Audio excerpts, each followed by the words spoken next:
All right, I'm going to shoot a quick video, hopefully quick, on how to do a fact finder off of some basic info. So we get a lead in the other day basically saying, hey, please give us a quote on this property. Now, sometimes when you work with realtors or mortgage people, you may get limited info. Now, hear me, you're always best to get directly in touch with the client, get all the info from them. That's not always possible. I get that. So we want to just start the process. You always want to think about, again, kind of this sports analogy, advancing the ball, like moving things forward, right? In football, you want to keep moving the ball forward, right? So here's what I'm going to do. I'm basically going to look up the property online. So I'm going to go to Property Appraiser for the area. If you also don't know the Property Appraiser, you could always just type in the address and you could go something like this. So you could say, here's the address, and say Orlando is in what county, right? And you can see here Google even returned it without me saying anything. So really, as long as you know the city, you can type the city in and say it's in what county, okay? So then I'll go here to Orange County Property Appraiser. Remember, one of the nice things about our industry and business from a property standpoint, almost everything is online. So I can go to Property Appraiser, I'll click Record Search. I say agree, great. Now, if I knew the name of the current owner, this is a new purchase, but if I knew the name of the current owner, I could type that in, or I'm just going to plug in the address, okay? Now, a lot of times, if you put too much info, it's going to kind of shut it down. So sometimes less is best. So you see here, I started and I took some of that out, came up, so I'll put in that, okay? And then we're going to go and we're going to click search,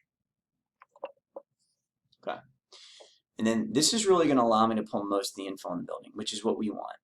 Anytime we're talking property-driven things, that's what we need. I'm going to click here, I'm going to click Property Features. And you can see here now, it's going to kind of show me on this building and give me an idea. Okay, it looks like we have potentially 2 buildings here. And we've got, let's say, a total of almost 10,000 square feet, right, in terms of the living square footage. So now what I'll do, and I'm going to pull it up here. I'm not going to do the whole thing, but I just kind of will get this started. I'm going to go to the toolbox. You can see I've got it bookmarked on my end.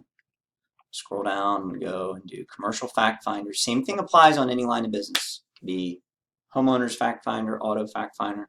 The idea is this: where are you gathering your info for what you need to run a proposal? Again, you want to try and be very process oriented here. So I'm going to scroll down here, start just plugging info in. Okay, so the date, I'm the one preparing it.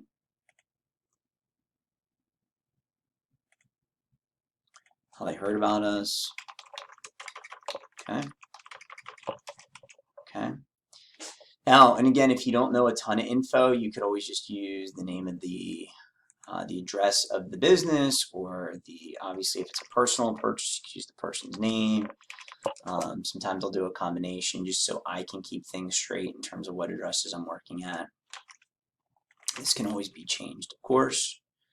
And then we're going to put the address in. And really from here, it's kind of plug and play, right? You're just going to fill in all the info that you're finding on Property Appraiser. So I'm basically, and again, I'm not going to do it for sake of time. What I'm going to do is I'm going to go down, and I'm doing this for me right now. Like, I'm actually working on this as a live lead. This is real right now. Client's got a closing coming up on the 31st, end of the month. And we get an email yesterday from the realtor saying, hey, this person needs insurance. So this is real world that I'm doing right now, right?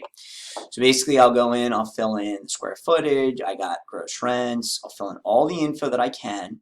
The other thing that you can do, and especially if it's a business setting, you can also look up the tenant, right? So we asked the realtor, hey, what's the tenant? And he replied, but they didn't give us the answer we wanted. He gave us like the name of the tenant and the gross rents, but not like the actual thing. So we can see here, when we look this up, this is like an iPhone repair store, and then it looks like this is a bakery, right?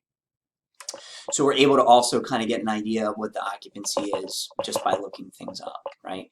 And then from there, once I'm all done with this, I'll click submit. And then through the magic of technology, it will come to us in a fact finder, right? And that's really why I so recommend this for everyone, and why I'm still doing it, you know, here 14 years later. So I'll pull over my screen here and you can see here.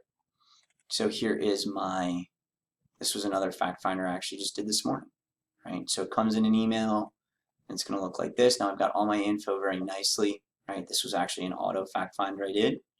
So I've got it all very nicely here. Now I've got it saved. I can go back, I can sort it, very easy to use. The thing I'd strongly recommend, and again, this is kind of real life me showing you this right now, I'd recommend, and we've talked about it before, we have a pipeline tracking sheet. Okay. If you're unfamiliar with that, you can get it on our Dropbox file. Just go under pipeline. You can basically pick mine, pick any, open it up. It's going to take you to this Excel sheet and then save a new copy for you. Right? So you would just go File, Save As, John, Jane, Sally, whatever it is. Okay, and then I'd recommend saving it probably to your laptop, desktop, wherever you're saving it. And here's the idea, and again, you can see I'm still actively engaged, and this is something I'm using right now. Okay, so now I've got an easy way to kind of track, okay, where am I at with my production? And what do I have in the pipeline, right? So I can look at that very easily. So now I can go and I can add this here, and you can put any order you want. The order doesn't really matter as much. I'd probably always recommend sorting and thinking about based on the size of the account, right? So I'm just going to go and I'm going to put in here the name of the client. For now, it's the realtors, the contact. They came from this contact. This is more important for you that it means something to you, what type of business it is, and then what's the projected premium.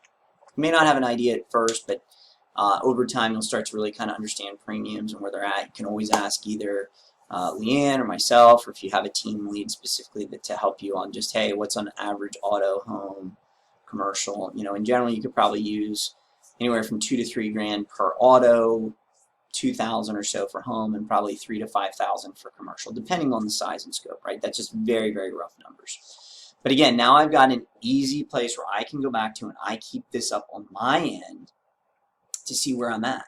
And what I do with this is I highlight anything in black is live. It's still kind of in play, right? So you can see I've got several in play. If it's green, that means we already got it. We already wrote it. Now on some months you'll look back, let's see here. If it's red, that means we didn't get it for whatever reason. And the important thing is you want to do this by month. If you look at the very bottom here, you'll see it by month. And you don't want to go and just delete something once it's closed out. In other words, like if you're like, oh, if I went back to January, I purposely didn't just delete this because I want to be able to track a month at a time and say, okay, so in January, these were the leads I got that I worked on. The green I closed, the red I didn't get, and then the black are still in play, and then I would move on to the next month. So again, that's overview in less than 8 minutes on how to do a fact finder and how to set your pipeline up. I hope that helps, guys. As always, dream big and make it happen. If you need anything, let me know. Over and out.